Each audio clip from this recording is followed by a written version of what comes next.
We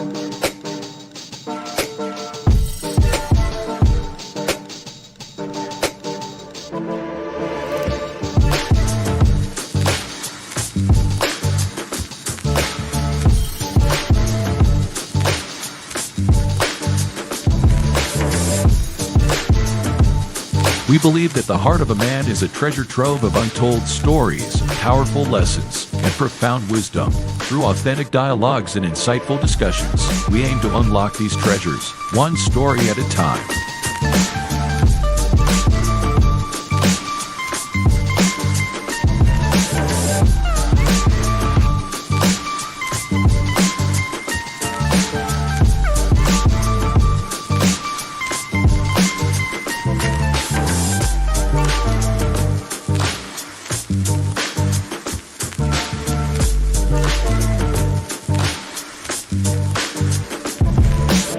So, whether you're seeking guidance, inspiration, or simply a moment of reflection, you're in the right place. Get ready to be challenged, inspired, and transformed.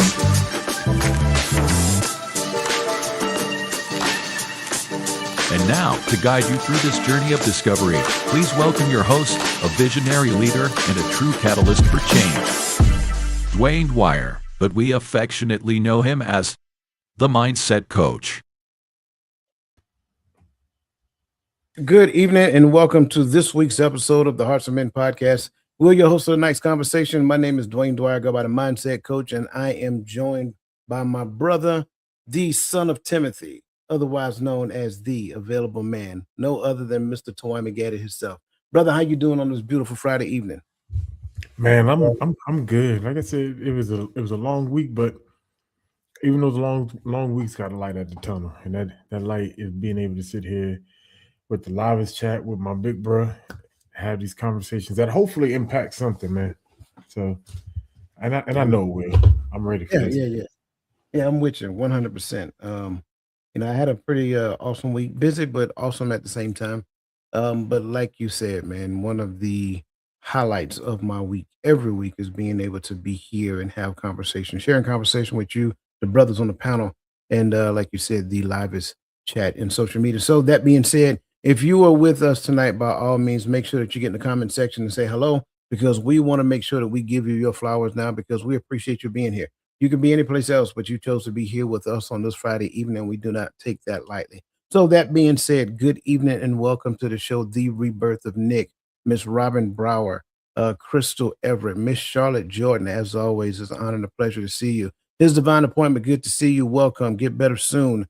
Lisa Keys, good to see you. Welcome. Quiet Storm, good to see you. Welcome. Yes, it's Maya. Good to see you and welcome. And anybody else who is out there, whether you're on YouTube, Facebook, LinkedIn, or Instagram, again, just let us know that you're here so that we can recognize your presence. For real quick, for those of us in the community, we have a community meeting tomorrow morning at 10:30 a.m. Eastern Standard Time.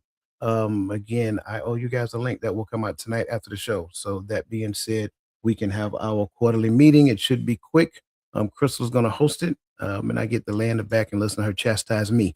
Any other comments you want to bring up, brother, before we get started? No? Okay, very well. Let's go ahead and get this party started there. Sometimes the hardest truth to face isn't the pain we've caused others, but the pain we've kept ourselves from feeling. Many men walk through life armored, silent, guarded, unreachable, believing that distance is strength. We inherit this idea from past wounds, old lessons, and expectations that reward stoicism over vulnerability. Over time, that armor becomes a home and a prison. But emotional unavailability doesn't just shape how we love. It shapes how we connect, how we communicate, and how we show up, both for others and for ourselves. And for many of us, it's a pattern we didn't even realize we were repeating. Today's episode isn't about blame, it's about recognition and an honest look at the quiet ways we shut down, pull back, or disappear emotionally, even when we desperately want to stay. Stay with us until the end of this episode. We're going to share some insights that may be uncomfortably eye-opening, deeply clarifying, and for many listeners, alarmingly revealing. This conversation might feel like holding up a mirror, one that shows you not just who you've been, but who you still might have the chance to become. So let's dig in. So, as you guys see, we already mentioned we're talking about emotional unavailability. And what I want you guys to do is to kind of answer the poll. Again, one for yes and two for no.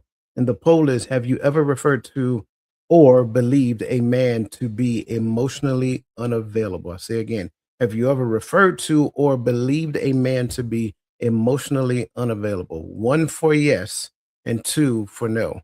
And Brother Gaddy, as we get ready to dive in, I just kind of want to put out some revealing questions because we're going to kind of lay our cards on the table before we get into it, right?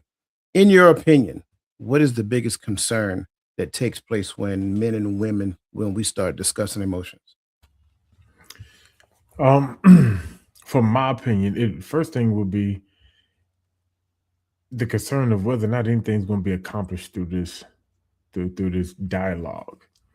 Um, I honestly believe men and women, without these conversations, without it just flying from my hips, we play by different rules when it comes to tough conversations and emotional conversations. Because naturally, I want to have a conversation because I want results for something. Um, and sometimes, and I don't want to speak for women, but it can feel from the male perspective. Sometimes it feels like we're being argued with for the win. We're not. I don't believe that we're trying to win, but I feel like I'm gonna go too deep into the conversation if I keep Sure. going. Well, before I let you go too fast, um, I think you said something along the lines, and correct me if I'm wrong, and I got to paraphrase. I don't remember it exactly. It's almost as though you said we have two different standards or two different rules. Was it something like that? Yeah. Can you kind of clarify that just a little bit? 'Cause I want to make sure that not only me, but everybody who is listening understand exactly what you're saying.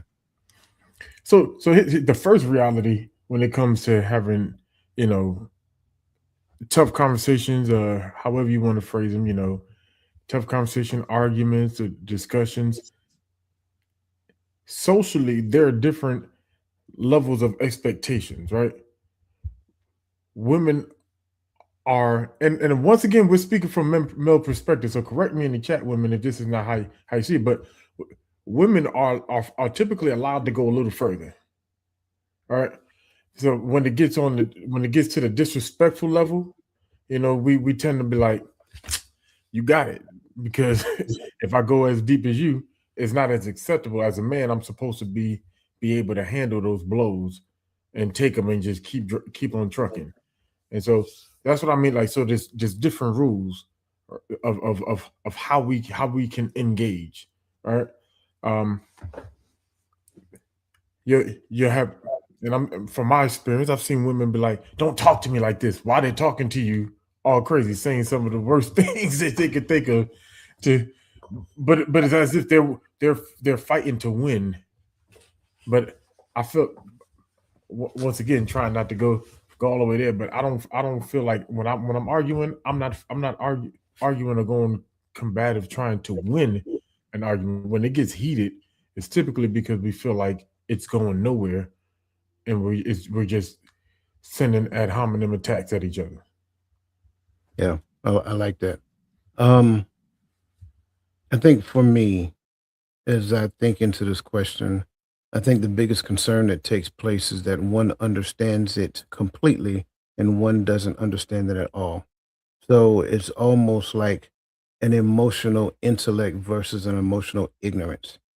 And just simply because, you express yourself in one manner, you believe that I have a responsibility to match that exact same energy, the exact same way that you do it. And I think part of that is that when you really stop and think about it, there is no formal education, no formal training in your younger years as it pertains to what emotions are and what they're actually for. So you end up leaning into the preponderance of information that you get as it pertains to the thing. And on one hand, I was taught to don't cry, shut up, and brush the dirt off, never let them see you sweat, all those different things. Those things became a foundational understanding of emotions for me. But then on the other hand, you were taught something totally different. So now you have the polar opposites of emotional understanding trying to come together and have a conversation about emotions, and yet the end result is no understanding whatsoever. And to your point, that's where we end up going to. We end up going to the argumentative standpoint, to my version of what I understand emotions to be versus your version of what you understand emotions to be, not necessarily considering or even rationalizing within yourself that maybe there might be some type of happy medium in between. So now we are at a stalemate. It's like playing chess and somebody has to win, like you just said. So I kind of want to throw a second question at you because I love where you're going with this and I don't disagree. And you guys keep giving your responses in the comment section because I want to bring those up as well because I think all of that adds to what we're saying. And so the next question here is, at what age did you realize that emotions were a thing? And what did you realize at that point? And the second part, the last part of it, what did you realize at that point about them?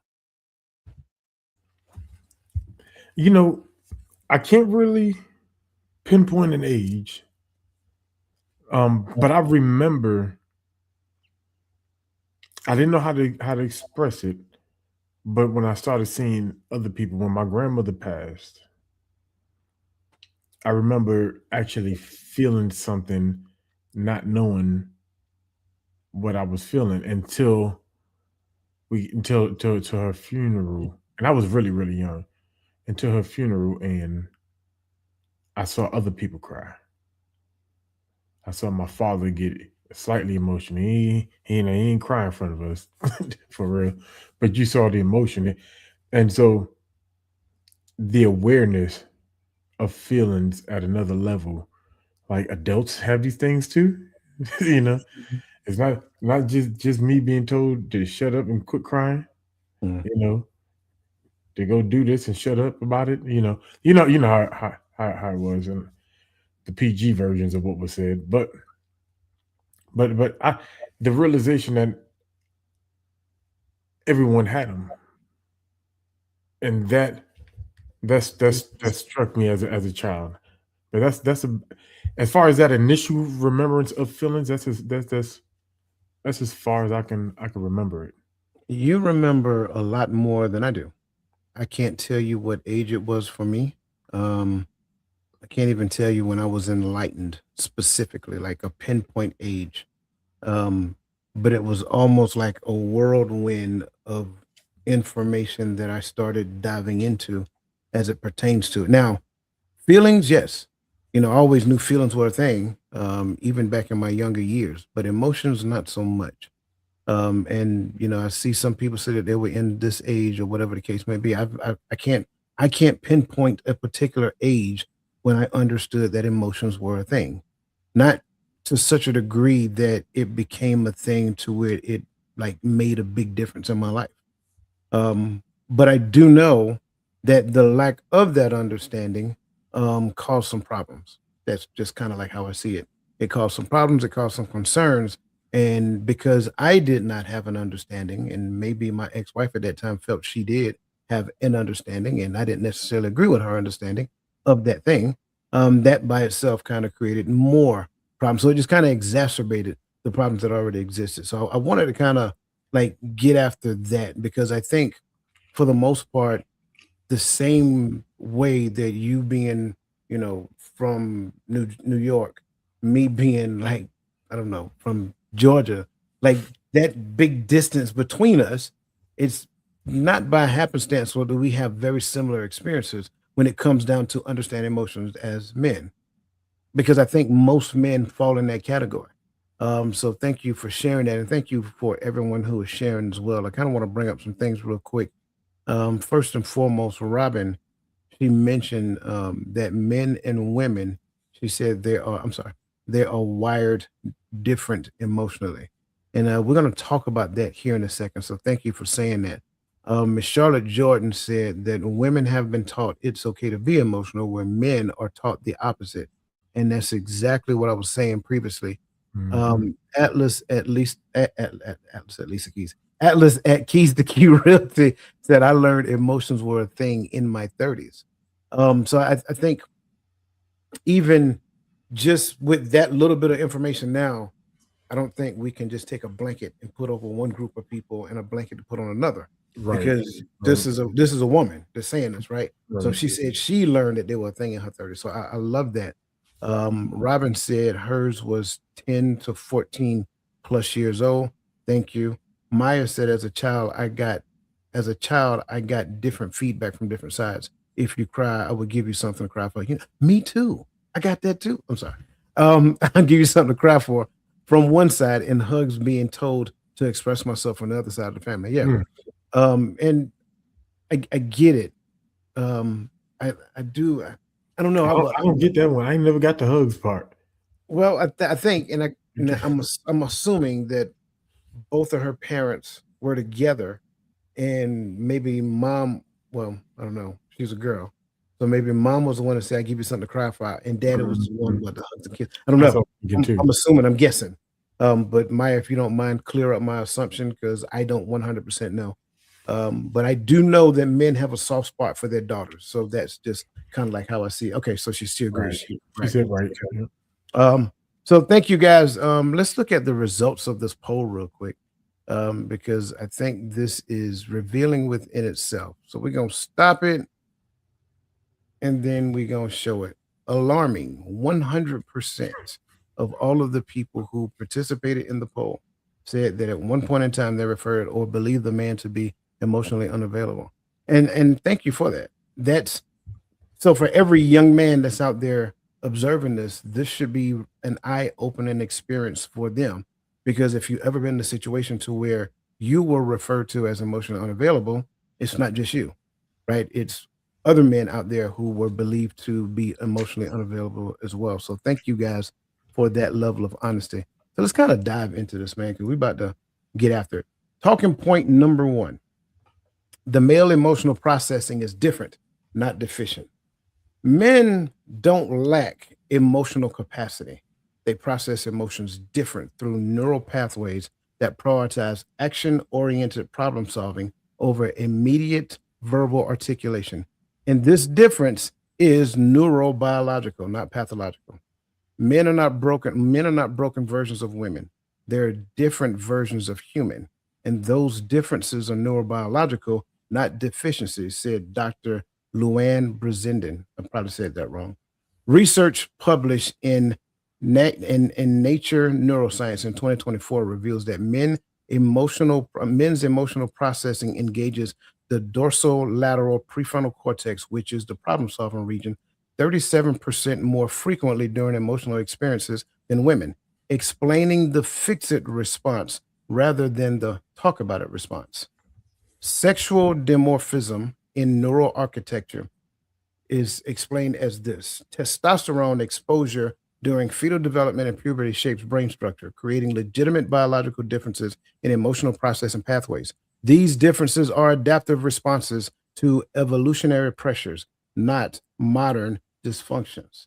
So, Brother Gad, I'm going to ask you a question, man, and I want you to kind of just flow with me for a second. I want you to think about a time when someone demanded you to open up immediately during an emotional moment. What was actually happening, if you could recall, in your mind and body during this particular pressure? Mm.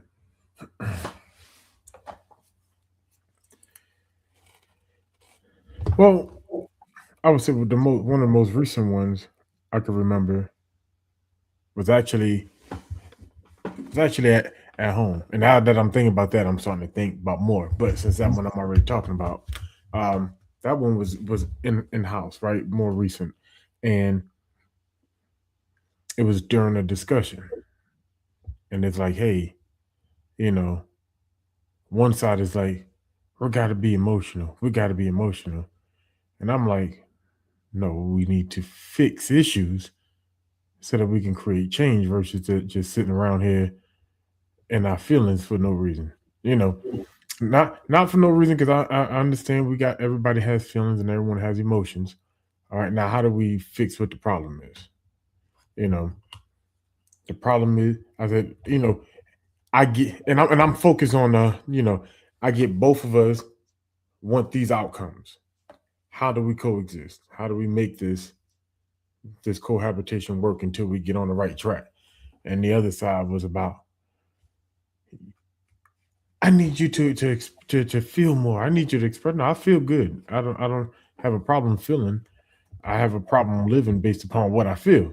And so I was in a headspace of like, we're going nowhere, trying to get emotions out versus trying to fix whatever issue we having. That, to me, that's my most recent one. But yeah. Yeah. So thank you for that. It's not a easy one because I mean, if you've been married, men, if you've been married, you may have multiple examples of this, right? But anything, and I'll give you a perfect example in a second. Anything that she felt attached to, like, and I give you an example of me um, eating lunch, right? I was in the army. For those of you who didn't know, and at my pay grade, I was the only person in the entire squadron, and I worked in the staff. So that being said, it was not one of those things where I could just pick up and leave just like anybody else, right? So if you see one of my friends who may just happen to be able to do it, that's them. That has nothing to do with me. Their requirements were different than mine. And so she was adamant about that, very determined. And, she's like, you just don't understand, and blah, blah, blah, blah, blah. And, it became an emotional moment. And I'm like, you don't understand. Like, rules are rules, right? These are things that are set in stone. I just can't just pick up and leave and be where you want me to be just simply because that's what you want, right? It's not that I'm not hearing what you want, it just doesn't work that way. And you can get as emotional about it all you want, but that does not change my reality. I get it.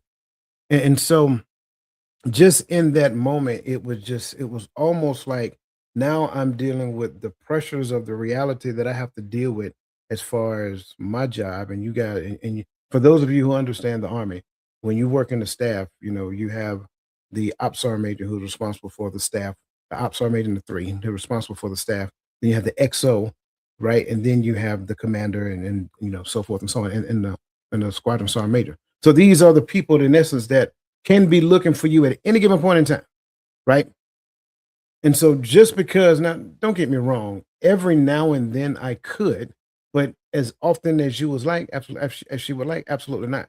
So now I'm stuck in between the pressures of what I know I have to do job wise and what she wants me to do. And so, in the midst of hearing what she is saying, it's not that I'm not hearing her, but I'm also weighing the options of what she is saying versus what it is I'm responsible for doing. And now I'm in a space to where, like, how can I do both? Is it possible for me to do both? And if it's not possible for me to do both, I'm I got to tell you now that I can't do both. But then the second part of it is that now I got to deal with the response of the fact that I can't do both. Then a lot of us, because we don't necessarily want the response, because we already see the emotional expression that is happening simply during conversation, we'll give you something like, well, I'll see what I can do. Which means at that point, let's put this on the shelf and we'll talk about it later. I didn't tell you I'm gonna do it. I'm just saying, let me see what I can do. That's it. I hate this. I hate to be that honest in this regard. And some man out there said, man, you done gave the tea. I did. I had to, bro, because if they don't know that you are pressuring someone to do something simply because that's what you want them to do, not necessarily considering anything else. And oh yeah, by the way, she worked at the school that my kids go to. So now you see how this is no sacrifice on her behalf, 100% sacrifice, potential discomfort, so forth and so on, for me in order to appease what she wants. Go ahead, bro. Can I can I be I want to be real frank, and this might, I don't, if it causes some friction, I'm sorry, in advance. But men and women aren't allowed to. I know we talked about it in conversation, but it's true in different avenues, and people can believe it or not. But men and women are allowed different things on the job, right? Let's just keep it a buck. Some first class Dwyer say, "Hey man, my wife wants to eat lunch. I gotta. I'm gonna go step out, have lunch with the wife. Blah blah blah." male senior, you're gonna look, or any senior, I think, is gonna look at him and say, "Hey, son, that's cool, but I still need what I need when I need it. So manage your time properly. You're not a private no more. You a senior non-commissioned, and whether they say that or not, they're gonna think you're a senior non-commissioned officer. I still have a deadline, and I'm not changing that because you want to go eat, right? That's how they're gonna think. But I've seen, and I wouldn't, even as a civilian, I see it to where women are allowed to even express it loudly and be like, I don't care. This is my I'm taking this time. You're not gonna blah blah blah. You're gonna get what you're gonna get when you're gonna get it. And people get mad, but for some reason, a lot of people, especially male leaders, will not respond back to females. So a lot of times when women be like, you better take your lunch, it doesn't play out the same way for both of us. And we know that. We've expressed it, we see it, and we hear leaders when how they respond back, especially if you work at battalion staff. You hear how the leaders respond to different people. And so you're really asking me to jeopardize the future of what I'm doing. And you're not looking, that's the way that we're looking at it. So you're asking me to not move forward and doing what I'm supposed to do, knowing that my name is attached to what I do. This is how I continue to provide for you. I'm not going out here because I want to be the biggest guy on campus. I'm going to go out here because I want to make sure back at home you got what you need from me. And if I slip on that, now you're gonna look at me like, what kind of man can provide? What kind of man can't pay the bills? What kind of man can't? Well, I could have if if I'd have hung in there and done what I knew was right. So you're not just pressuring me to do what you want me to do. You're pressuring me to jeopardize everything that I'm trying to build so that I can continue to take care of home. But No, you're right where we're going because you're absolutely right. And as people hear this, like I know somebody might be thinking, well, that's not like that where I work at. Congratulations, you have leadership that actually understand what leadership is all about. But I do believe, and I haven't talked about this in years, but I really do believe it because I've seen it that there are, especially if the male is a supervisor, there are certain things that they just don't want to jump into because out of fear of the repercussions of whatever, right? So this person may be allowed a little bit more leeway than this person, and it might be because of a gender difference. Now, is that right? Absolutely not. Is that a leadership problem? Absolutely, right? Because at the end of the day, if that person have those particular hangups, they should not be leading anybody. They should still be in a position to where they're following a leader who actually understands leadership. But make no mistake about it, it still exists. And until people understand that and then become consciously aware, and it takes an individual maybe on the outside to bring it to the attention of those people in leadership positions. But trust and believe it does happen. But Gary, what you said is exactly where I wanted to go because that's one scenario. And if you paid attention, I said it happens multiple times, right? What happens, moving forward after this scenario or the next scenario or whatever the case may be? Like, how does that actually affect you? Like when you look at the next point, like did or how did that demand affect your ability to eventually share what you were actually feeling? to be honest with you, when I'm asked on the spot, share your feelings, it's almost as if that ability to share that feeling shuts down because there's no processing time. There's no thought.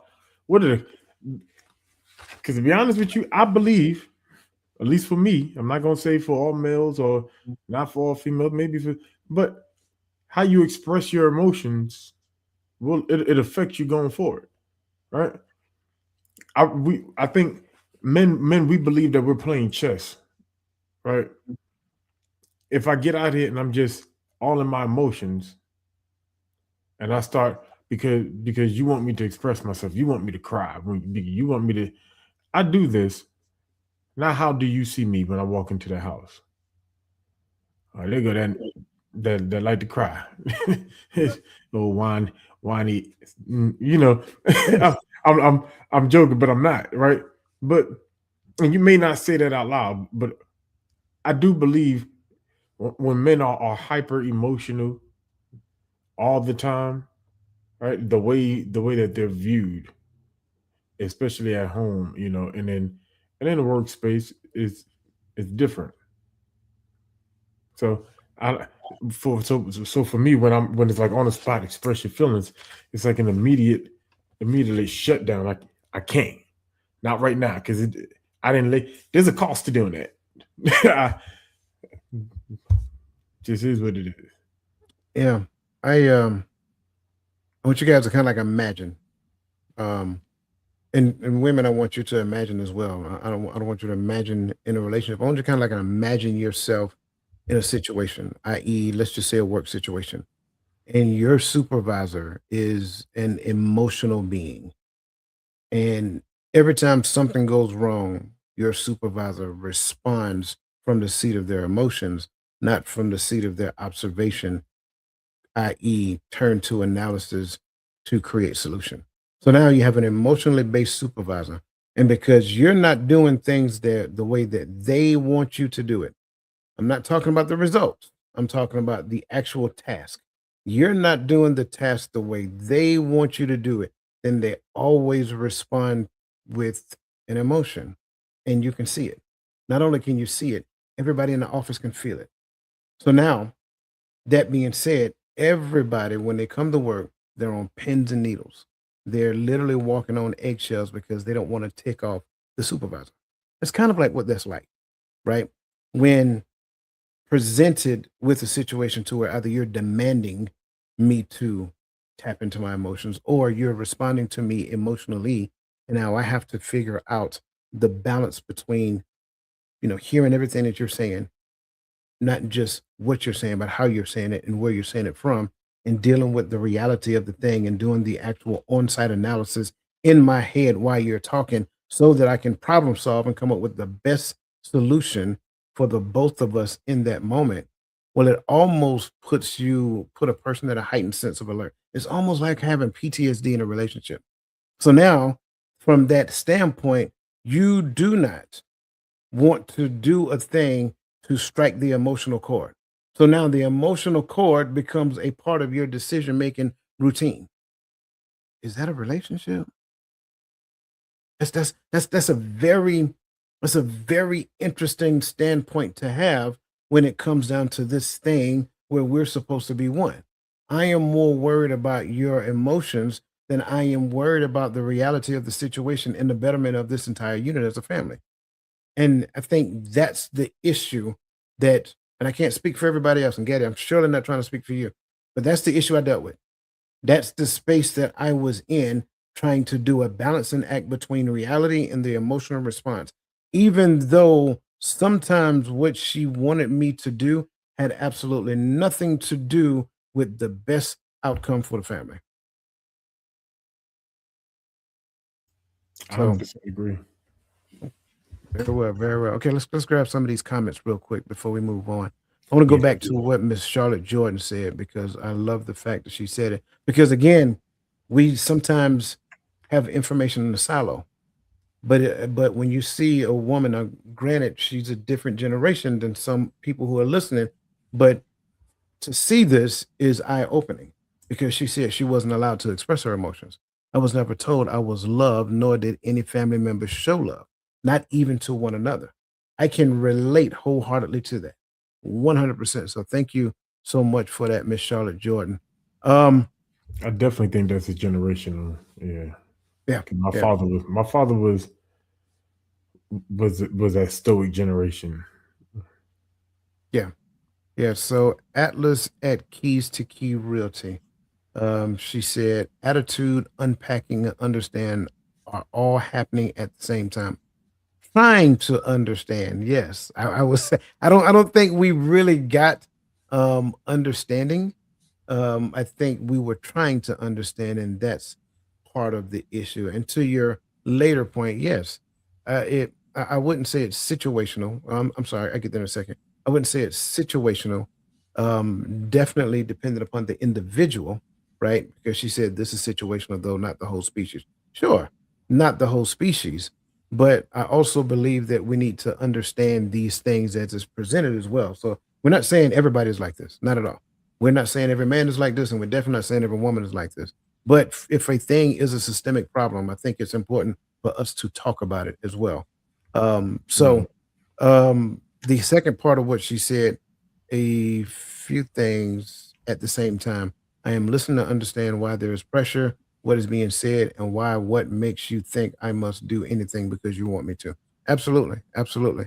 The rebirth of Nick D said, my response was to completely shut down, pretty much avoidance. So thank you for that. Let's see. I'm gonna grab some because I didn't highlight them. She said also, yes, the fear of consequences could be a concern in how leadership lead and how leadership leads. Absolutely. If we previously discussed that he needs time to process, I would respect that and come back to it when he is ready. That's a very interesting take. Very interesting take. And I would love to discuss that a little bit later. Let's see. There was one I was looking for. If one is placing a demand on you to respond that is considered undue pressure, I don't think anyone can be productive in that environment. I don't disagree. Um, Miss Charlotte Jordan said having them walk around tiptoeing so you don't trigger them. Yep, absolutely. Hey, Stephanie. She said, I just had that happen to me a couple of weeks ago, but I recognize the emotions were the problem, and I cast out positive energy to control the emotions. Yeah, that's a whole nother ball of wax. Thank you for sharing that. Good to see you as well. Maya says one should not be operating in hypervigilance in an environment where where you're not in danger. I agree. I agree. Thank you all for your comments as well, because you guys are hitting home runs. So keep them coming. Keep them coming. All statements and all questions. Let's move on to talking point number 2. Hormonal influence on emotional expression. Testosterone doesn't eliminate emotions. It fundamentally alters how emotions are experienced, regulated, and expressed, creating a biological basis for action-oriented emotional processes that mainstream therapy often pathologizes.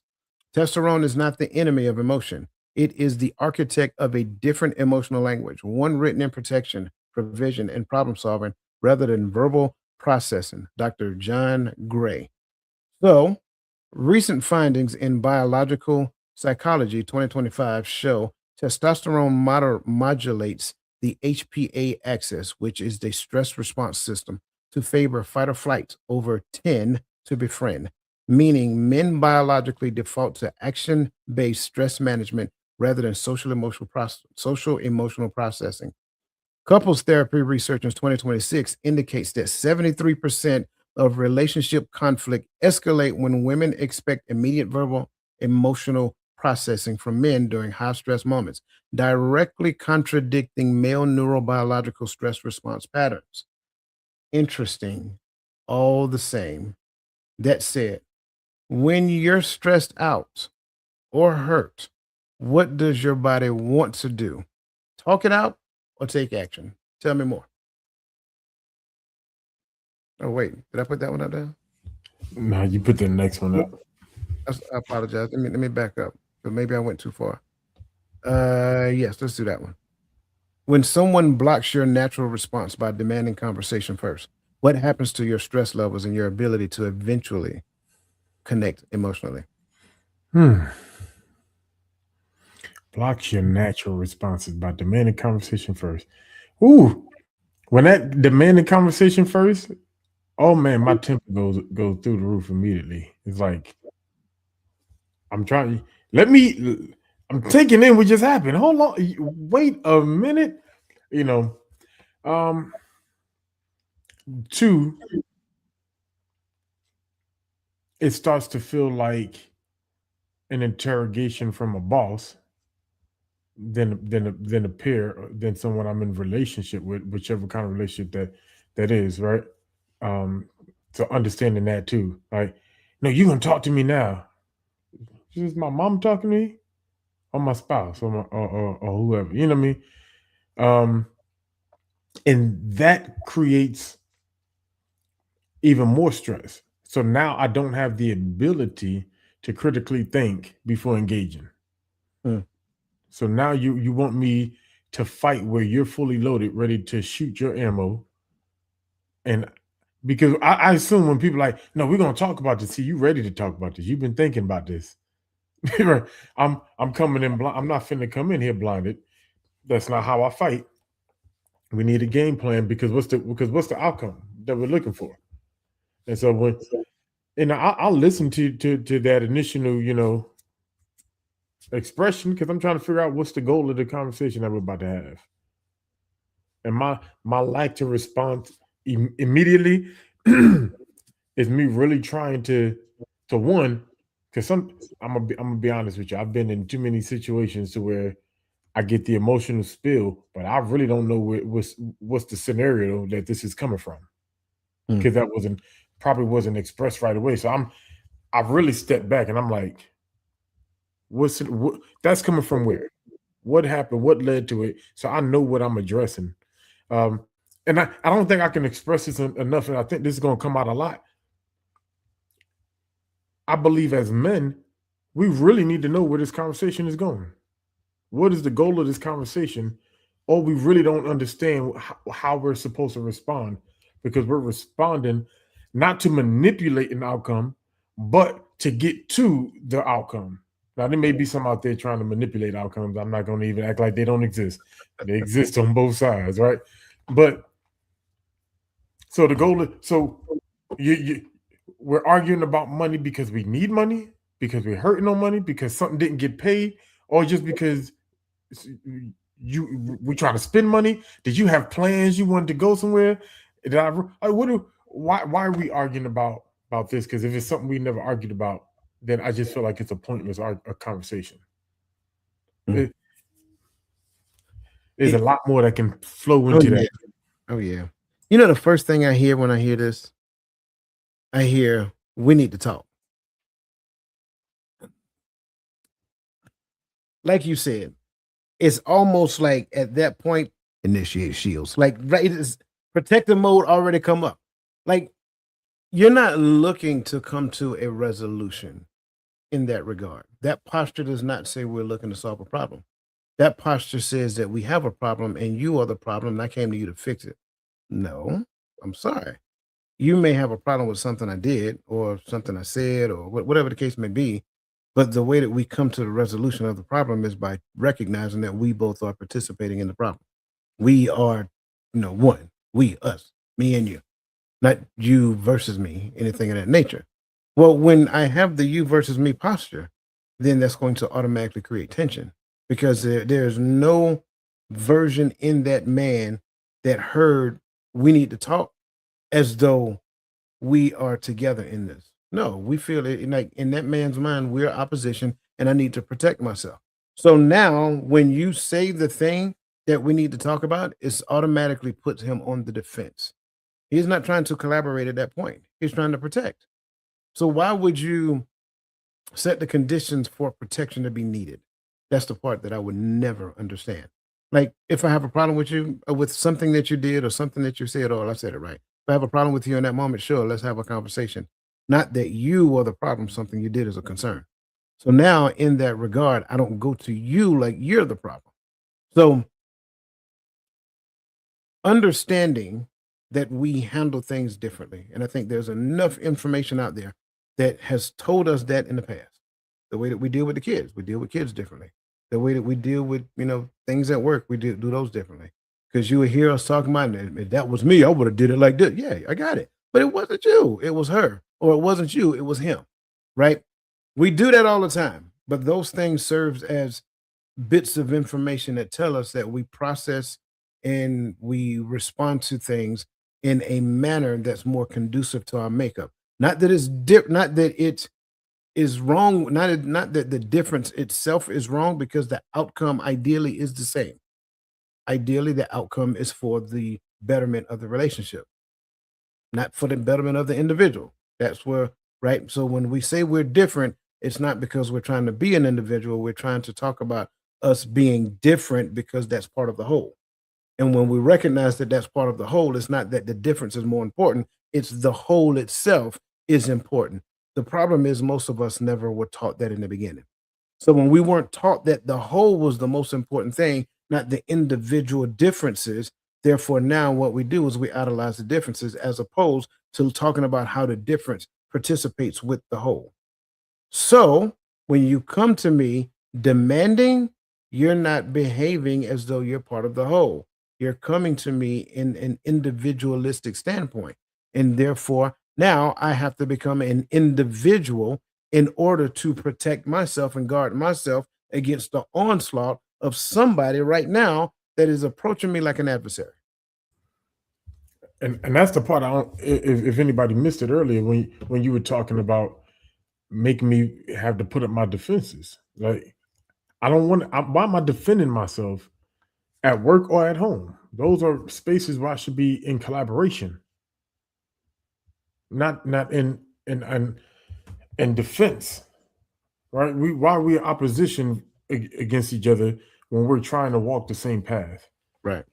If we're on the same team working towards the same organizational goals, why are we fighting? Like, and I get frustrated as well. So I can't lie. And one of the things that really gets my nerves wrecked is when you're dwelling in the midst of individualism.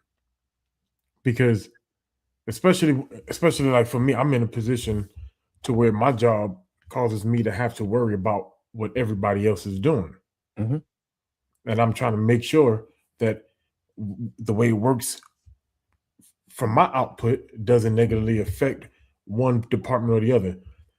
And oftentimes, what you get is everybody wants their way, and it's like now I have to try to remember 1, 2, 3, 4, 5, 6, 7, 8, 9, 10 processes for one organization so that I can do my job. That's crazy work. And but because everybody's just trying to make their job easier, like why we're not? What is it, the organizational goal? What are we trying to accomplish? Let's get that. And if this is what we need to do to accomplish, everybody can't have their way. I can't do what everybody wants because I'll never do what I'm supposed to do. Right. And so people don't and that's what it feels like when we get into these spaces where I feel like I have to defend myself because I feel like I'm trying to figure out how we can work in cohesion, and the other party's trying to figure out how they can get what they want. And what do we want? Can we have that conversation? Yeah. And that's where I think is really a big split, especially with I would say as a young man in the family right now, in modern uh, development of men and women. I feel like that's where the fight is because a lot of women are coming to the party with this concept of how can I get what I want out of Mm. each scenario, and at least that's what we hear, right? And that's in complete opposition of how we were taught family works as from the male perspective. Yeah. Yeah. And I think that's the thing. You have to recognize whether or not what you're thinking, saying, and doing is it to the betterment of the whole, or is it just for the betterment of me? And if it's just for the betterment of me, then that's not a conversation that we need to have. That's a conversation that you need to have with yourself, Mm. simply because at the end of the day, why are you more focused on me when it's supposed to be a we? And so now, if you've had that conversation with self, and you say, okay, this is how I can have that conversation so it's better for we. Now, it's time for us to have a conversation. But a lot of times we have the conversation prematurely. And when it comes out, it sounds like a you focused conversation instead of a we focused conversation. And so, and just speaking for me, when I was in that space, hearing what she was saying and understanding what I'm responsible for doing, it's like, I got it. I can't create problems over here because what you're complaining about now will exacerbate if I create problems over here. Just like Gaddy said, well, you're a senior non-commissioned officer, you need to manage your own time, blah, blah, blah, blah, blah. So if you're absent here, that means you need to stay later in the afternoon. Which one do you want? You want me to eat lunch or you want me home by a certain time? It's like, and I don't necessarily need you to make that decision for me, right? I am well capable of making that decision because in my mind, what's better for the whole? The fact that I'm home in the evening at a decent time, as opposed to showing up for one child to eat lunch. You know what I'm saying? Those things, those dilemmas are real. They happen in real time. in our head, and it's easy for us to determine. But when there's added pressure to make a decision that we've already made, now it becomes a problem within itself. So thank you for that. Let's see what other nuggets they're dropping over here. Atlas said keys are keys. I think it delays the ability to progressively come to a resolution. Absolutely. Absolutely. Given the fact that the resolution is conducive for the unit, not for one person. If it's conducive for one person, it's easy. The only thing you have to do is bend to that person's will, right? But if it's conducive for the unit, now we need to understand what's important for the unit. And sometimes we may need to move our ego out the way so that, the unit can actually thrive. Thank you for that. Yes. If I can, Sure. conducive, but also expressed. Do we both understand what the desired resolution is? That's good. That's good. Thank you for that. The next one she has is stress levels are heightened. Hinders Stress levels are heightened, hinders and hurts the ability to connect emotionally. Yes. When stress go when emotions goes up, cognition goes down. When cognition goes down, you're not even thinking about what it is you're thinking, what it is you're doing or saying. You're just reacting based upon what you believe is right in that particular moment. So absolutely. Robin says, shift from talk to connect. Instead of demanding a conversation, focus on simply being present without needing to fix or resolve something immediately. I love this. And I will add to it, if I may, if you would allow me to, Robin. Focus on simply being present without needing to fix or resolve something or someone, because it is not my responsibility to fix anyone. It is their responsibility.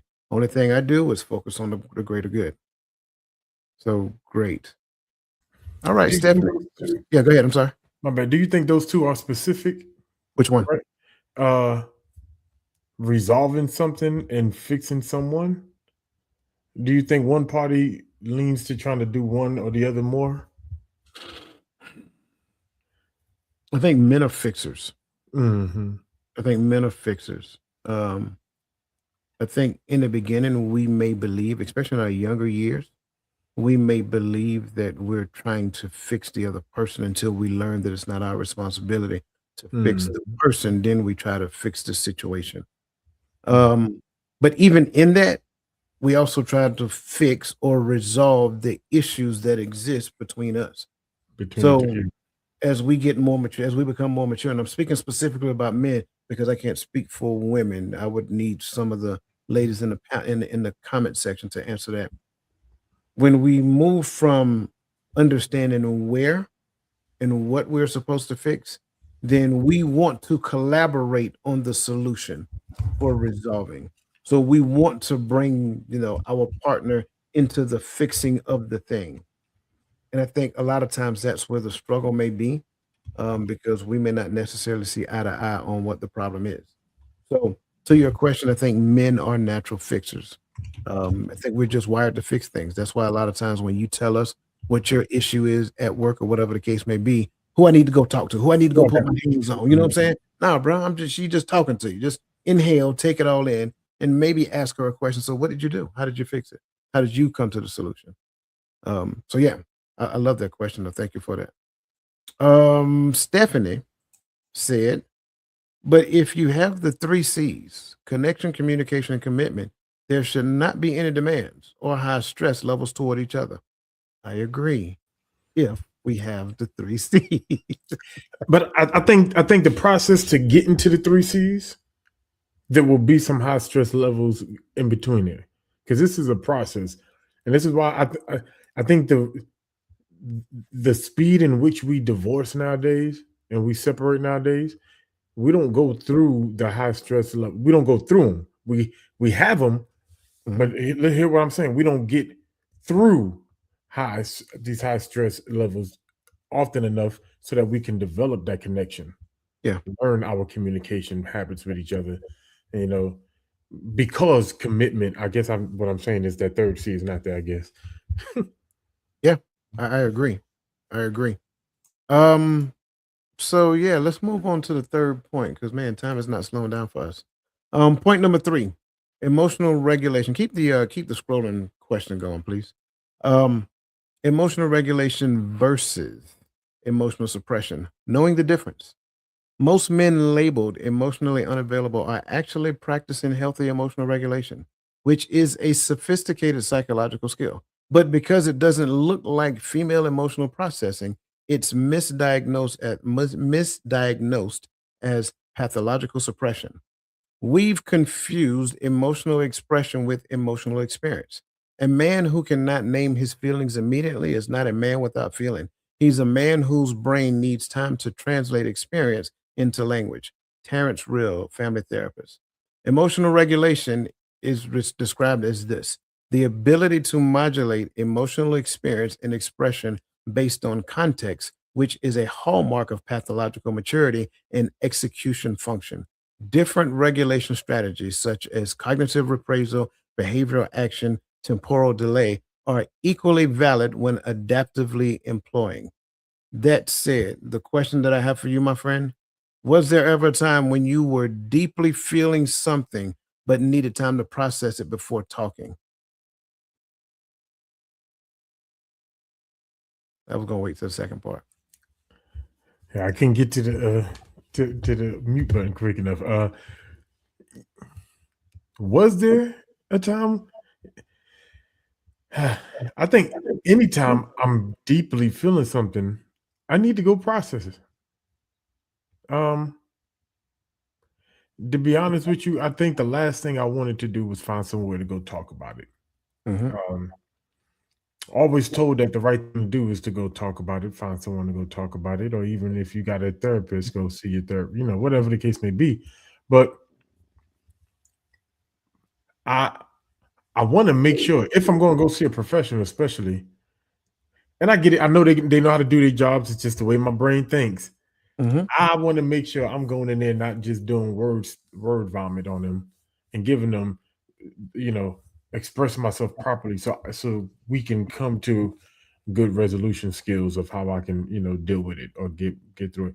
Or even if it's talking to my friends or significant other, I'm even selective about that. Not every as, as a man, not every homeboy is the homeboy you call to express everything to, right? Some homeboys, because you may get what you need or you may not get what you need. You know what I Indeed. mean? You call Dwayne, you're gonna get conflict resolution skills, right?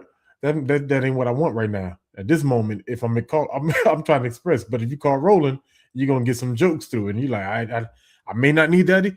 So you got to know you can't call everybody at every time. But Dwayne might have been who I needed to call because I might have needed to learn, get some logic in the midst of this emotion to help me regulate it. Or I may have needed to call Roland to make him say something stupid to make me laugh so that I I can learn, I can get off of the emotion of it and now begin to think of ways to deal with whatever the issue is that caused this high emotion. Um Hmm. yeah, oh, but you said what was happening internally? Yeah, Did that's the I? second part. Yeah, what was going on internally? Ooh, man. So if that was happening internally goes, if I take that back to the point, let's say somebody's in my face saying, no, we're gonna talk about it now. What's going on internally? When you talking about blood boiling, I mean, you could really feel the boil. You can feel the temperature going up, right? Because you're not allowing me to process this. So the first thing that going on is that stress. It's like all right, what's going on? What's the issue? What's the problem? How can I get out of this? Or how can I fix this so that this feeling is not here in this space no more? So it's just a lot going on in our heads. Like we're really playing out 36 different solutions in our head. I don't know if women know that, but we're playing out 36 scenarios of how this can play out. And wouldn't all right, let's bring it on in. Let me go somewhere and isolate more preferably so that I can come out of this with a better action plan. Yeah. Um, I got one. I recall when I knew in my mind that I needed, and I'm using that word intentionally. When I needed to file for a divorce. Um, this was not a decision I made overnight. This was a decision that took me months to process. And what do I mean when I say that? And this kind of leans into Maya's question as well, or statement. What are some of the things that I'm processing? I'm doing a lot of if then scenarios. I'm also injecting the who's in the scenarios. I'm also injecting the consequences and the repercussions of making those decisions in that scenario. And so, what are some of the things I know that I'm going to have to deal with on the backside of the scenario? What are some of the things I'm going to posture myself to shoulder on the backside? So, it's a number of different things that I had to consider just to make this decision. But again, it was a decision that I knew that I needed to make. And even as I went through all of these different scenarios in my head about this decision that I made, these things that I came up with and that I concluded, the decision greatly outweighed the ramifications of these things. And so once I finally got to the point and reconciled with the decision that I knew I need to make. Now, mind you, the decision was made before I actioned on the decision. I want everybody to understand that. The decision was made before I actioned on the decision, but I was still slow to pull the trigger on the decision itself because I'm still looking at the pros and the cons. But then eventually I finally got to the point of making a decision. So to your point, I get what you're saying about an open-ended process, right? But I think the observer of the process believe that it's open-ended, not the user in the process. The user understands the process. Therefore, the process should be left to the user of said process, not the observer of the process. The observer has an opinion about said process. And I get it. But when we leave the user of the process to the process that they're trying to perfect, then we don't have to worry about whether it is an open-ended process, whether it's avoidance, whether it's emotionally unavailable, because I don't understand your process. I'm more focused on trying to get better at my process. And that's one of the biggest things I learned in the midst of all of this. I didn't, and in fact, to Gaddy's point, I even made a couple of phone calls, talked to a couple of brothers. I didn't call the brothers that I knew, like, hey, man, yeah, forget that, man. You need to go. No, and I didn't call that brother. I called the brother, said, okay, let's sit down and talk about it then. Tell me where you are in your head right now. How did you get to that point? Did you sit down and try to have conversation? How did those these were the brothers I called. I didn't just call random Joe Blow off the block because I know Joe was just gonna side and tell me something that, one of the worst pieces of advice you ever get, man. I just want you to be happy. People who tell you stuff like that, walk away, please. They have no idea what they're saying. Just walk away. But for a person to sit down and have honest conversation with you about where you are in that moment, how did you get there, so forth and so on, that's a different conversation. That's a conversation that makes you conduct metacognition in the midst of the conversation. In other words, they make you think about what you're thinking about. That brother, that sister, they're on your team because they really are making sure that when you make this decision, you are 100% aware of the decision that you make, the ramifications of this decision, who it's going to affect, so forth and so on. Man, you got that look on your face right now, bro. I'm listening. Like I'm listening to you. I'm listening to you intently too, because you bringing out a lot of good stuff, a lot of things that I don't think as men we think to express it. Like that's a hard part about having this conversation as a man. A lot of the stuff that you're trying to pull out. I don't know if you see me a lot of times getting ready. Like it's a real thought process going on. Like as we're talking about the thought process, is happening because as men, this is not something we're taught to that is even okay to express. Like Mhm. we internalize this. We may talk about this behind closed doors as brothers, maybe, because we don't like to talk about too much emotion, but you're bringing out a lot of good points. So I just appreciate you. Yeah, man. Absolutely. Absolutely. We're gonna skip the next question. I'm gonna put up the poll though. And so I think the next poll is a good one. So, when a man goes silent during conflict, what do you believe is most likely happening? He is avoiding a conflict, he is emotionally shutting down, he's processing before speaking, he's overwhelmed and needs space. Please provide your answers using the appropriate number next to the answer that you want to provide. One for he's avoiding conflict. Two, he's emotionally shutting down. Three, he's processing before speaking. And then four, he's overwhelmed and needs space. All right. That said, we're going to move on to talking point number four, because I want to make sure I get to the last talking point before we get started. Talking point number four is all about the language barrier, action as an emotional expression.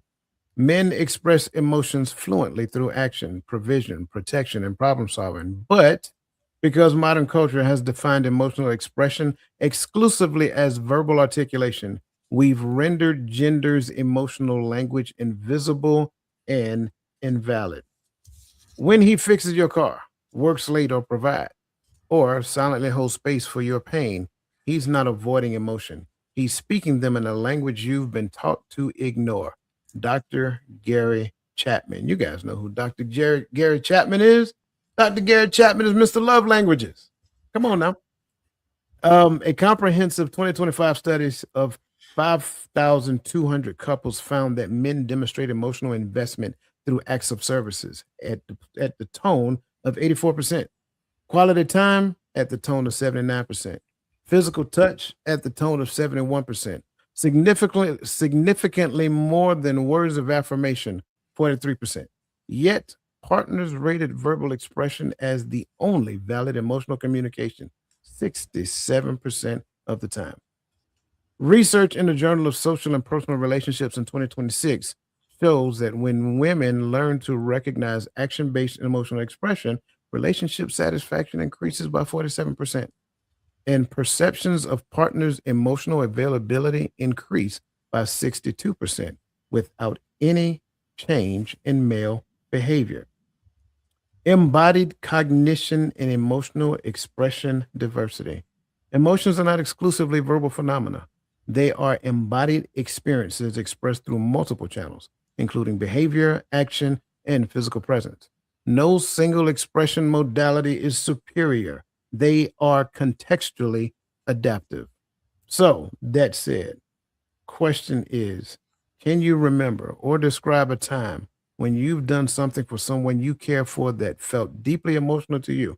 Maybe fixing something, providing something, protecting them, whatever. But they didn't recognize it as an emotional expression.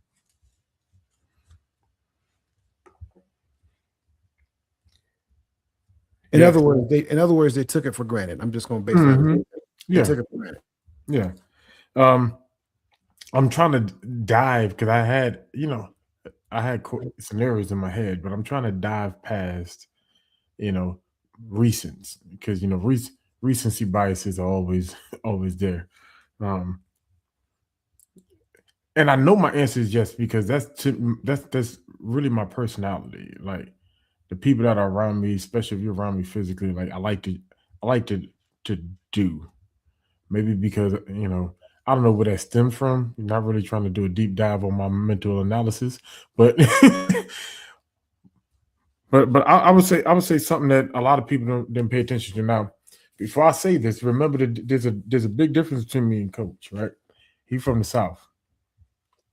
I'm from the concrete jungle, and by saying I'm from the concrete jungle, just remember I didn't have nothing to mow because it wasn't nothing but concrete.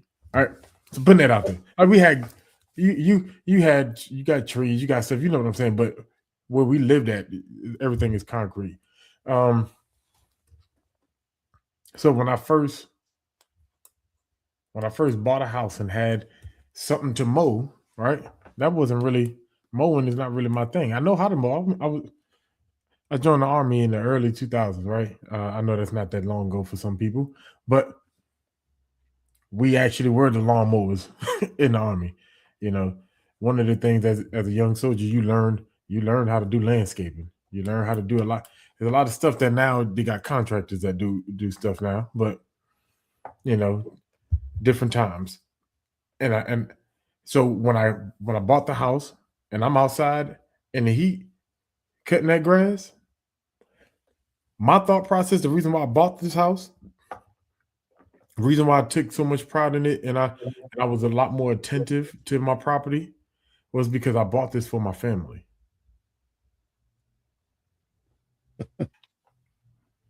And everything that I did, everything I tried to fix, every bill that I paid, everything was about this was a step for me creating something that my family will always be able to say is theirs. That's what this was for. That's what I do this for. That's the that's the motivation behind everything I do. I wasn't doing this stuff because I want to seem hyper, me, Mr. Fix It. No, I'm Mr. Fix It because I need you. It's something in a man that is just different when you see me working hard for you, for the family. Like we love for y'all to see that. But we also love what we don't tell the part we don't say is we love to look back at you after we do it because we want to see we want to see that we did it for something. She proud of it. She like it. Yeah. Go on, smile, girl. You know you like this. Come on, look at this grass. Look what daddy did. Can I interject real quick, man? I'm laughing because y'all ain't gonna like me very much when I say this. I love y'all though. Them jar of pickles, we know y'all can open them doggone pickles. We know. We know that. I wanted to say I'm glad he spoke up real quick. We know y'all can open them pickles, but listen, you bring us some pickles, you know what I'm saying? We game on. We know you. Okay, let me ask this right here. How would you have opened them pickles if we wasn't at the house? Inquiring minds would like to know. We know you can open them pickles, but we gonna open them pickles because you brought them. That's just it. Because we that's like, it's simple. We got it. And we know you doing it for us. We get that part too. But I'm just saying that kind of goes hand in hand with what he's talking about, man. I'm sorry. I ain't mean to interrupt him, man. But that's why I started laughing because I heard them pickles. Now you on it. As soon as you said that, all I heard was yep. You right. We do a lot of things that we know that they can do. Mm-hmm. I know you can fill up your own gas tank, but I like to go do that night so you ain't got to. I know you ain't too weak to push a lawnmower, but you better not push this one on this grass. You get what I'm saying? Like, I know you can, but don't mean that you should. And I think this is the difference. I think this is why these conversations really get frustrating. Can I just be 100%? Like, the reason why I get so frustrated personally with these conversations, because I believe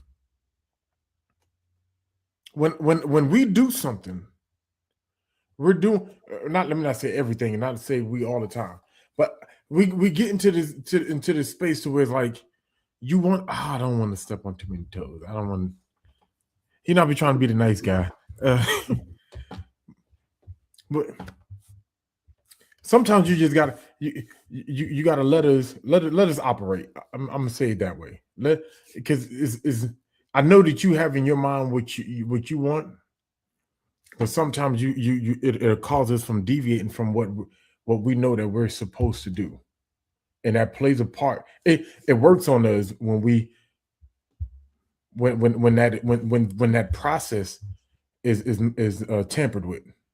I just say it that way. But I'm gonna keep it easy. I know you spilled some beans earlier, but I was like, nope. I'm gonna put. But I got one more. Because we just kind of like surmised the last question is down to being taken for granted. That's in essence what that question is all about. What does it do? What does it do to you internally when someone takes you for granted? Someone that you really care about. What does it do for you internally as a man? It knocks the sails out my wind. I mean, the wind out my sails. Said that backwards. Because just what we're talking about, like my motivation to paying these bills is like now is different, right? My thing is I want my my kids to be able to have this house in the future, and if not this house, a house. If I have to drop this property, buy me another one, right? But I want something that my kids can inherit. right? So that's the reason why I'm doing it. There's not too much that I do just for the sake of having personal pleasure. Watching the Knicks beat the brakes off Atlanta last night, that was for personal pleasure. It has nothing to do with my kids, right? But I love that my sons like the Knicks, right? So that's the thing for us. But when you take it for granted, like it's almost as if everything that I did for you, I did for nothing. All this energy that I'm doing because because my motivation is the whole. And we understand that women's motivation is not always, don't get me wrong, I'm not saying that women don't care about family. I'm not saying that, but it's not always the same motivation as ours. We understand that. We're not necessarily mad at it. And we try to build a life so that both can exist, right? But at that same token, you can't when you knock it, when you knock me off my high horse when I'm trying to do something for you, when I'm trying to be special, when I'm just trying to take care of the family. I'm telling you, it knocks that you're moving with momentum, it knocks that momentum out. And then you sit there. That's the mental space that the mental darkness that men go to is that space right there where it's like, I'm doing this for nothing. I'm I'm doing this for someone who don't even want the life I'm trying to provide for them. Or I'm doing it because that's what we think. If you're gonna make me leave work every day for lunch, and when I say make me, you know what I mean. You know, some women are good using that emotion on men because we don't know how to operate in that space, right? And that's why I'm careful having this conversation because not all women are ignorant to that fact. A lot of women know that men don't like to operate in that space of emotion, so they use that emotion. And and some of us, to avoid the conflict or the stress that comes behind all that the emotions with us, we just bow out and do what you ask. But but what that's going to do is going to jeopardize me being able to do what I'm supposed to do that takes care of the whole. Now, what am I doing this for? What is my motivation behind getting up and going to work, to making this money, to start to work in this business, to cutting the grass, to fixing this, to help whatever it is that I'm doing. When you don't appreciate what I'm doing on the grand scale of the entirety of this unit, you don't appreciate who I am. When you don't appreciate who I am, I'm trying to figure out how did I end up here in the relationship with this person? Where did I miss the signs? Where did I miss the clues? They had to have been there. Could I have just overlooked them because I really liked the person and wasn't looking at the evidence that the person was giving me?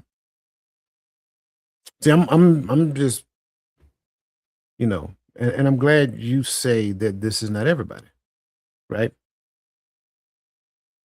I think in the grand, and trust me, I already know that there are men who take women for granted as well. We're not saying that that's not the case, but I'm telling you what goes through the mind of a man when, his wife, significant other, whatever, takes them for granted. I think this applies across the board. I don't really care who it is.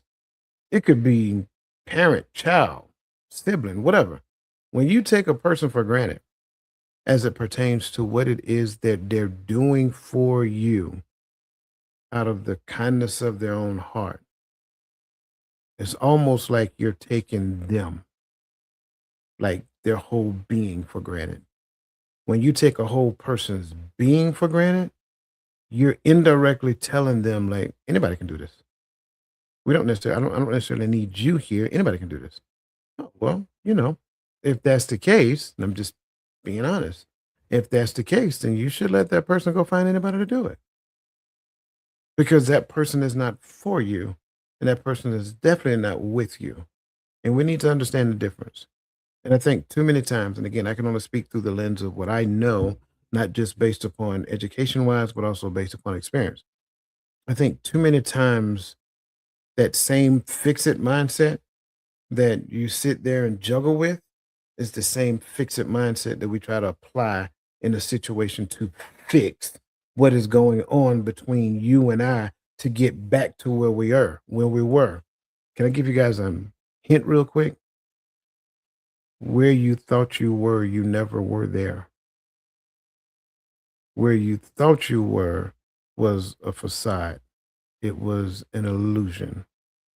Where you currently are now, that you've gotten real comfortable with one another, this is the current reality.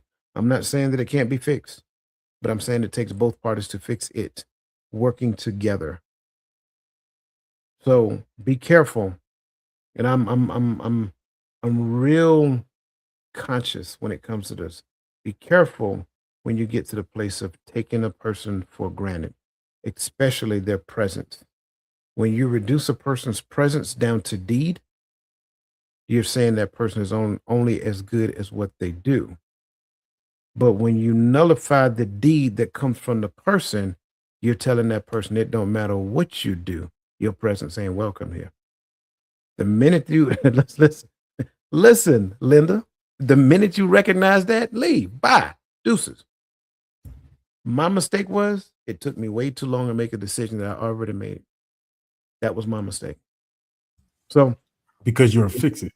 I was trying to fix it. That I have a. I don't want to. Time is not kind to us tonight. I'm Can y'all give us 5 additional minutes tonight? Just 5? Can y'all if you can give us 5 additional minutes, put in the comment section, yes, please. If you can give us 5 additional minutes. But you're gonna take us 5 minutes to get them now. Go ahead, brother. Go over there. Go ahead.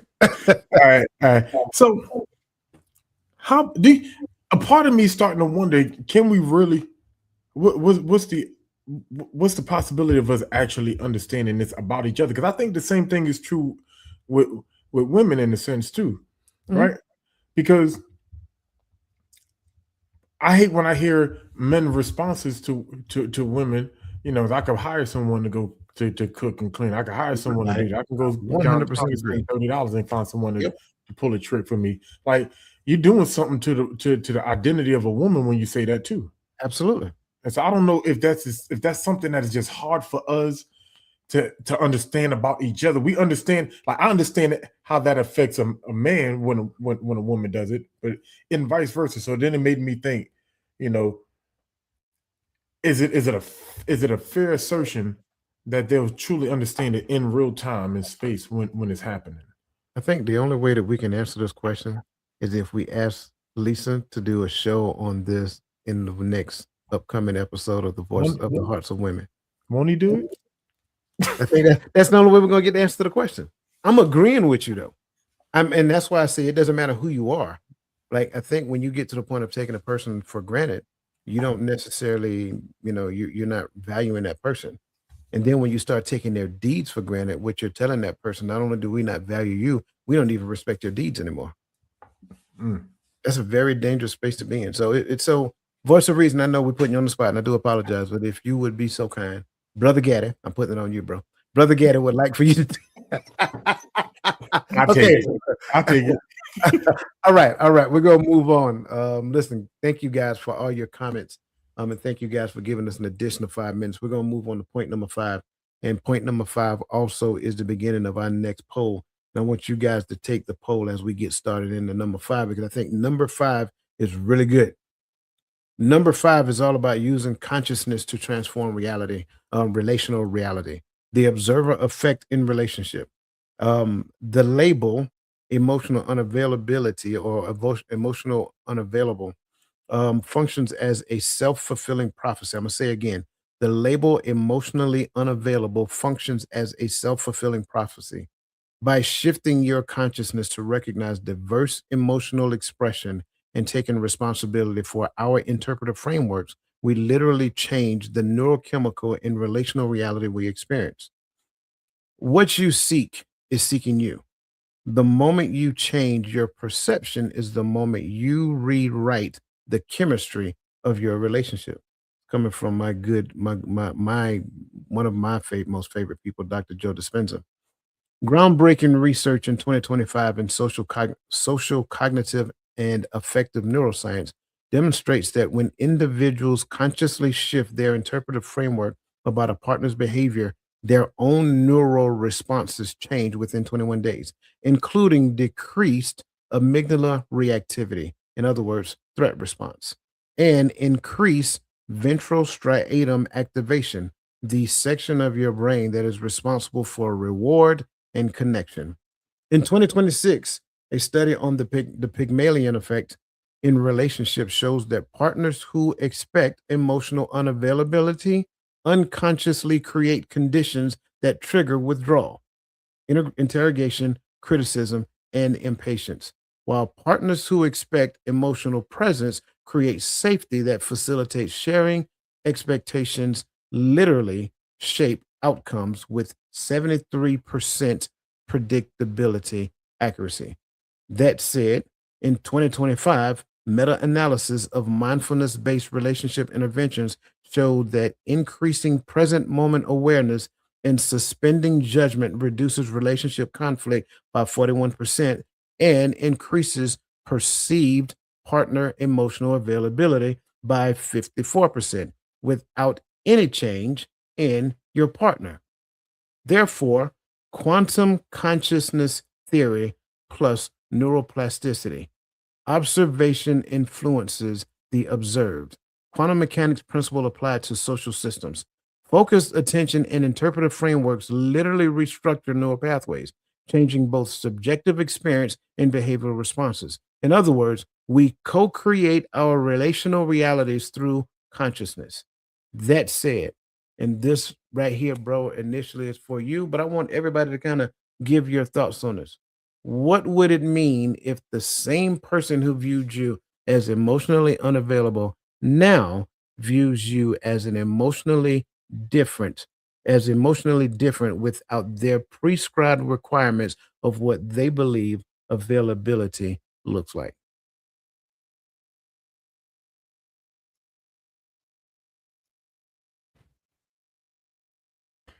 Oh man, the whole scope of relationship changes from the male perspective, at least, right? The assumption is there was a lot of maturity and change that took place in a person because the way that you view the other person sometimes talks about your maturity level, emotional maturity, right? Because we always talk about emotional maturity before we talk about unavailability, right? But I think one of the things about emotional intelligence is not just having the intelligence of knowing what you're, I think we use it uh, in weird ways, but it's not just understanding your emotion, but understanding how emotions work for the other person as well. Um, and understanding how our behavior and what we say and do affect those emotions. But if that person that saw me as emotional unavailable actually begin to see me as emotionally different, I think their responses to my behavior changes, which then changes my ability to respond. They may find that I become more responsive. Say that part again, what you just said. Ooh, let me If you remember. can, if you can remember, If I I can know. remember, right? Uh, if they once they begin to understand that I'm emotionally different, then they actually give me an opportunity to respond because they will respond differently to my behavior. Now that you know that I'm emotionally different, you don't attack when I don't respond. You give me that time to process, and then you'll find that I am actually more responsive than I was. Hmm. You will see me as I changed when I didn't necessarily change, but your change allowed growth in our relationship, or my change may have allowed your growth, which we never know where the trickle effect comes from. That's why it's important that we continue to work on ourselves daily and grow daily.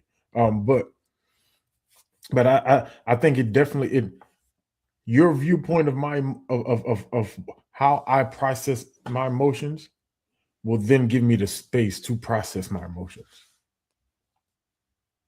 Hmm. Here's why I like your response. um, because when you change your perception of me, how you see me changes. I say that part again. When you change your perception of me, how you see me changes. So a natural, because you have to realize the filter, right? You guys, and I'm going to say this because I want everybody to get it. The filter that I am using to observe you, whether it is perception, the information that you received of me, or perspective, the lens that you cast on me. When that filter changes, the information comes in, and that information does not automatically says the worst thing that you could have think of in the past.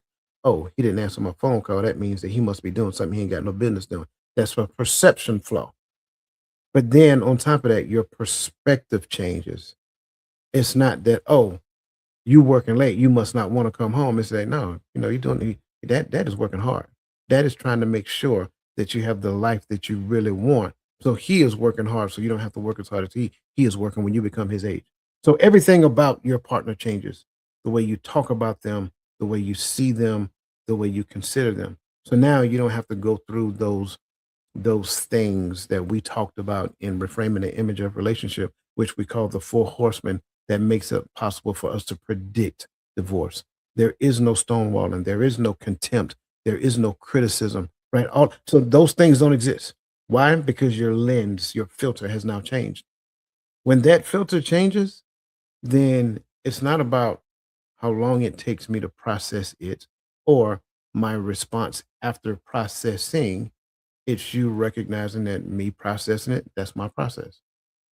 Me answering it after my process, you appreciate the fact that I even thought enough to give an answer that considered something that I said or respond. Like it burns me to my core when I ask a person a question and they do everything but answer the question. Well, when I view this person through this question, they don't really put forth any effort to not answer the question. In fact, when they respond, they make sure that they answer the question. And to ensure that they do, they may even ask a question on the backside. Did I answer your question? Because sometimes we try to talk ourselves into an understanding and may not necessarily realize that all of that, as you call it, word vomit earlier, didn't even answer the question. But did I answer your question? You said a lot, and I don't really think you answered the question. Okay, cool. Well, could you reframe the question so I can better understand the question and ensure that I answered the next? See, that is a healthy conversation.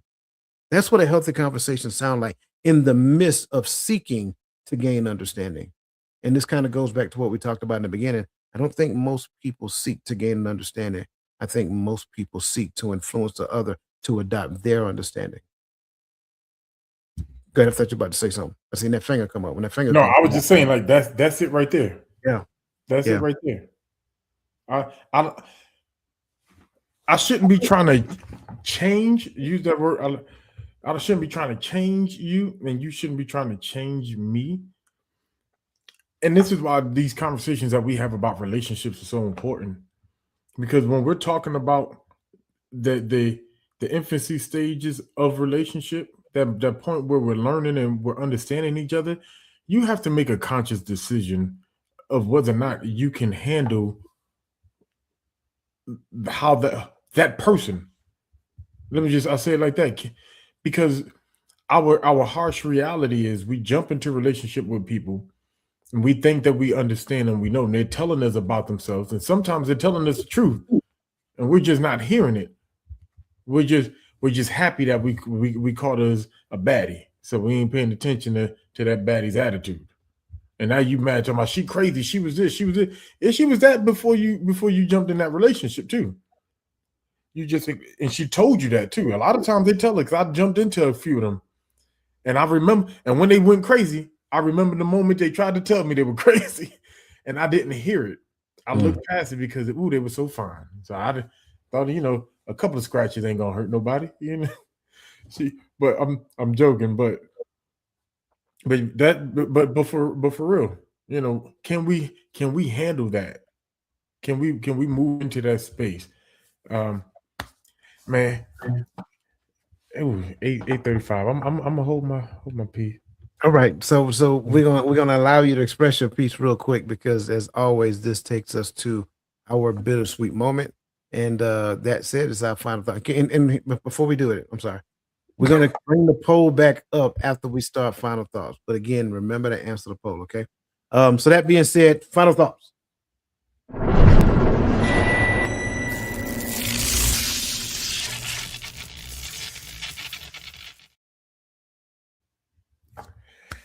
I think it would be a good idea. First off, let's do this right, man. Shout out to my brother. Appreciate you, bro, for this conversation and for always always allowing me to talk with you and feel like I belong on the same stage as the doctor, right? So I appreciate you. Now with that said, I think we do well if we took time to understand people, not just to know them, but to know how to coexist with them. Too often we operate in a space of what we think relationships should be versus allowing our relationship to meet the potential of what that relationship is supposed to be, right? Because when you input your view of what that relationship belongs, you just put that relationship in a prison. You're holding it captive of its to its fullest potential, to its fullest to the world that it can experience, but it can't experience because it's being choked by this is what I want, this is what I want. Be the best version of you according to the word of the Most High, and encourage and pray for that partner so that they can be the best version of themselves. But the question I need to know is, can me and you exist? Not just do I understand and do I know you? Because I can know you and still can't exist with you.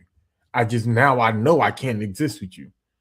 But by the time we get to that point, sometimes we're already 8 years, 9 years, 10 years, 15 years into marriages. So let's start thinking a little bit differently. Let's understand each other, let's get to know each other, let's see how we operate, how we tick. And if you know that you're not in the space to where you can allow where if I'm one of those people, I need you to respond right now. Take time. Maybe you shouldn't get in a relationship right now. Take your time. And if you are the type that I don't never need to express anything, and I don't never need some men are like that, right? Hey, bro, work on yourself. Let's grow. Let's get to a place to where we're healthy enough that we can have these conversations, to where we don't feel like we're being attacked when someone says, "Explain that to me." What are you trying to say? They're trying to gain clarity. Give them clarity. They're not attacking you. Like Doc said, it's a healthy conversation going forward. Let's let's learn healthy habits. Let's exercise healthy habits, and let's continue to grow personally. That's all I got. Man, as always, Gaddy, I greatly appreciate your words, man. You are more than equipped. I keep telling you that, and I want to make sure I say it on stage. You are more than equipped to be exactly where you are, and it's an honor for me to share in conversation with you every week. Just like it's an honor for me to share in conversation with everybody in the comment section, people who join us on all different platforms. We greatly appreciate you being here. Um, this whole relationship conversation, man, it's one I'm very passionate about. For those of you who know me, because I think it's one of the areas in life that we get it wrong. We're very knowledgeable about a thing as it pertains to certain things, but in most cases, I don't think we know enough about the thing that we talk about to know that the things that we're talking about is actually not correct. That's part of one of the scariest realities that we can exist in. It's called the Dunning-Kruger effect. It's where people with limited knowledge or competence in a domain, they greatly overestimate their own knowledge or competence. Therefore, you don't know enough about a thing to know that you're wrong. It's dangerous. A lot of times we're talking about emotions and you're talking about feelings, or somebody else is talking about feelings and you're talking about those are not the same conversations. In most cases, a lot of us don't know the difference between emotions and feelings, nor do we know where they connect. But yet we talk about them to no ends when it comes down to relationships. I believe wholeheartedly in the space of relationship. It should not be a place of manipulation and getting what I need for me to survive. That's why I've always had the mindset. If a person comes to you and tell you this is what I need from you, that person should not be in a relationship with you. It's not about what you need. You should have done the necessary level of work on yourself before you interlace your life with somebody else. Because now what ends up happening is that you two must become a unit that works together, a team that really works to elevate and accentuate one another constantly throughout the step in the course of your existence. So you don't use another person to make them make you feel good about yourself or vice versa. It's all about the both of us working together, and we feel good because of the joint outcome that we are achieving. That's one of the struggles that I see as it comes to relationships. And again, I'm not trying to preach to anybody. If you believe that you're solid and your understanding of relationship, then stop listening to me. Because even that being said, whatever it is I'm saying can't penetrate what you believe. But if you're in the space where most mature people are and believe that I am constantly in a space of learning, I don't believe I know everything there is to know about everything, and I can learn something from anybody, then this conversation hopefully was beneficial to you. And again, that's all we aim to do is to help us become better collectively, culturally, so that we can actually be better across the board. So that said, I'm off my soapbox. Listen, um, greatly appreciate you guys. And you know, I like it. I like the fact that, we got some people that say that and their answer is absolutely. And I like the fact that somebody else believes that no, it's up to them. I get it. Either or. That's where you are in your belief. And that's what makes this whole relationship thing such an interesting dynamic. So that being said, listen, we greatly appreciate you guys. You guys are awesome. If no one told you that this week, let me be the first to tell you now. You guys are awesome. We greatly appreciate you. We value your presence. We value everything that you add in this conversation. And continually, listen, tomorrow morning, 10:30 a.m. Eastern Standard Time, our community meeting. I have an announcement I'm going to make, so make sure that you're there. And we look forward to seeing you there. Until then, next week, same time, same place, the Hearts of Men podcast. Let the best version of yourself be a blessing to somebody else. And we'll see you guys next week.